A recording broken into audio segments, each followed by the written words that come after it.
आज हम जो रिपोर्ट लेकर आए हैं वो सिर्फ खबर नहीं बल्कि एक दर्द का समंदर है। एक ऐसा समंदर जिसमें हर लहर सवाल बनकर टूटती है और हर बूंद आंसुओं से भरी है। ये कहानी शुरू होती है 14 जून 2020 को, जब सुशांत सिंह राजपूत की सांसें थम गईं।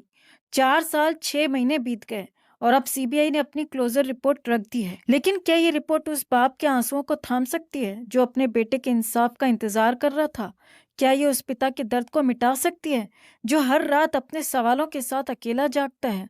सुशांत का परिवार, उनके दोस्त और वो लाखों फैंस जिनके लिए वो सिर्फ एक स्टार नहीं, एक उम्मीद थी, क्या ये सब इस कागज के टुकड़े से संतुष्ट हैं? सीबीआई कहती है उन्हें सिर्फ विसरा मिला, वो भी 2 महीने बाद। उसमें न जहर था न ड्रग्स का नामो निशान। गला नहीं घोंटा गया, कोई स्ट्रगल नहीं। ये कहती है मेडिको लीगल रिपोर्ट। लेकिन जब शरीर ही सामने नहीं था तो ये दावे कैसे? क्या एक बाप का दिल ये मान ले कि उसका बेटा सचमुच खुद को खत्म कर गया? और वो घर, बांद्रा का वो फ्लैट जहां हर दीवार पर सुशांत की हंसी गूंजती थी, उसे पेंट कर दिया गया, सबूतों को मिटा दिया गया। सुनंदा पुष्कर के लिए होटल 3 साल तक सील रहा, लेकिन सुशांत के घर को क्यों नहीं बख्शा गया? क्या उसकी यादों को भी रंगों में दफन कर दिया गया? वो कुर्ता जिससे सुशांत ने कथित तौर पर फंदा बनाया, पुलिस ने खुद कहा था कि वो उनके वजन को नहीं झेल सकता था, फिर वो पंखे तक पहुंचे कैसे? कोई टेबल नहीं, कोई सहारा नहीं। क्या हवा में लटक गया था उनका सपनों भरा जीवन? और वो शख्स पिंक कैप ब्लैक बैग लिए कौन था? क्या ले गया वो अपने साथ? क्लोजर रिपोर्ट चुप है। सुशांत को जब उतारा गया तो उनके कपड़े कौन से थे? उनकी आखिरी सांस कब थमी? पीएम रिपोर्ट में ये तक नहीं। एक पिता का दिल कैसे माने कि उसका बेटा चला गया जब उसकी आखिरी सांस का वक्त तक न बता सके कोई? सुशांत के रिश्तेदार रमेश चंद्र की आवाज कांपती है। वो कहते हैं सुशांत ऐसा नहीं था, वो हंसता था, सपने देखता था। आत्महत्या नहीं, उसकी हत्या हुई थी। उनके शब्दों में गुस्सा कम, दर्द ज्यादा है। वो पूछते हैं दिशा सालियान का केस क्यों नहीं खुलता? क्या उसमें छुपा है सुशांत की मौत का सच? उनके आंसुओं में एक उम्मीद टिमटिमाती है, शायद एक दिन सच बाहर आए। लेकिन अभी तो हर सवाल के जवाब में सन्नाटा है। सोशल मीडिया पर जस्टिस फॉर एसएसआर आज भी गूंजता है। हर ट्रेंड में एक मूक चीख है जो पूछती है सुशांत को न्याय कब मिलेगा? सीबीआई कहती है रिया का हाथ नहीं, आत्महत्या ही थी। लेकिन जब सबूतों को मिटा दिया गया, जब उस कमरे की हर निशानी को धो दिया गया, तो ये सच कितना सच है? आरुषि की माँ आज भी जवाब ढूंढती है। सुनंदा का परिवार आज भी सवालों में खोया है।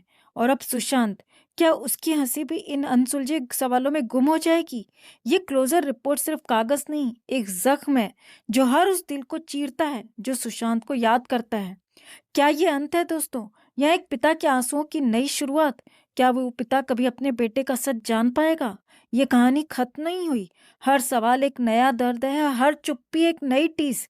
हम फिर लौटेंगे क्योंकि सुशांत की हंसी को चुप कराने वाला सच अभी भी कहीं छिपा है और उस सच को ढूंढना हमारा वादा है। क्या कोई सच ऐसा होता है जो पर्दे के पीछे दफन हो जाए लेकिन उसकी चीखें फिर भी गूंजती रहें?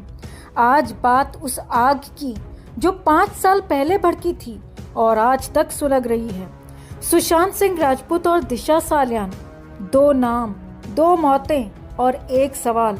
क्या ये सिर्फ हादसे थे या किसी ने सच को कुचलने की साजिश रची थी?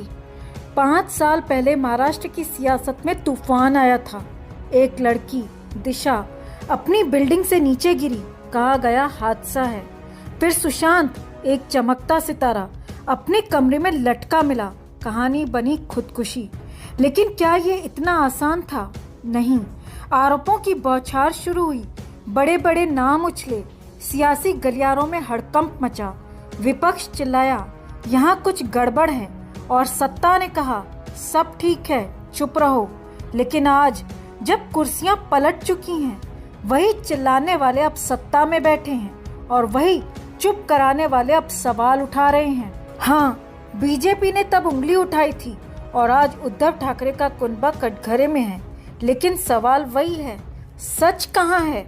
अब मामला हाईकोर्ट तक पहुंच गया है। दिशा के पिता ने फिर से दरवाजा खटखटाया। उनकी आंखों में आंसू, दिल में सवाल, मेरी बेटी को किसने मारा? और इस सवाल ने उद्धव के घर में आग लगा दी।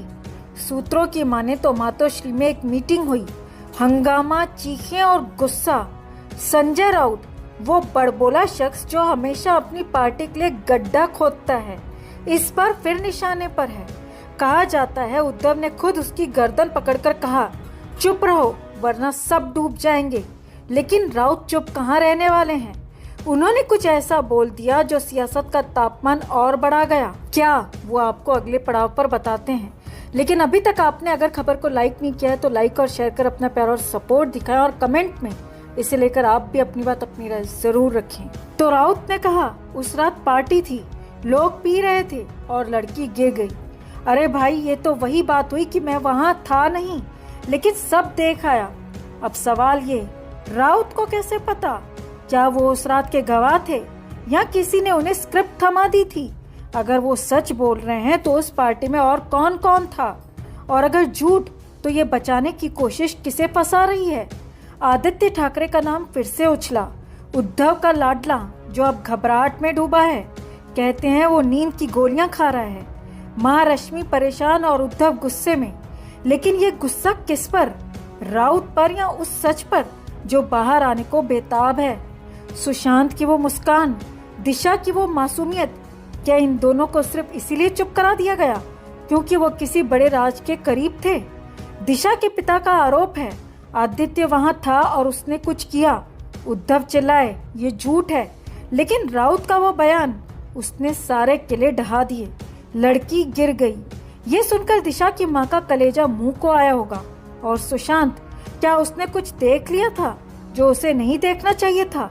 एक दोस्त ने बताया, सुशांत उस दिन उदास था, बोला था मुझे डर लग रहा है। क्या वो डर आज सच बनकर सामने आ रहा है?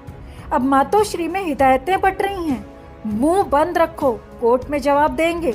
लेकिन राउत साहब को कौन रोक पाएगा? वो तो ऐसे हैं जैसे सच का ढोल लेकर निकल पड़ते हैं और फिर खुद ही उसमें फंस जाते हैं।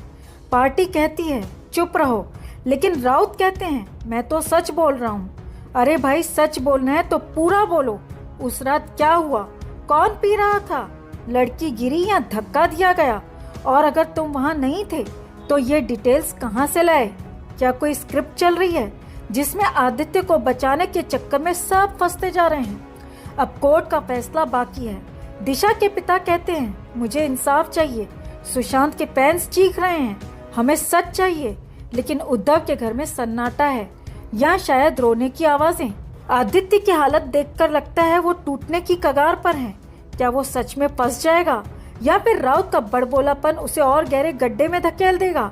और सबसे बड़ा सवाल, क्या सुशांत और दिशा की मौत का राज कभी खुलेगा या ये सियासत का एक और खेल है जहां सच को कुर्सी के नीचे दबा दिया जाता है? तो आप क्या सोचते हैं दोस्तों? क्या आदित्य बच निकलेगा?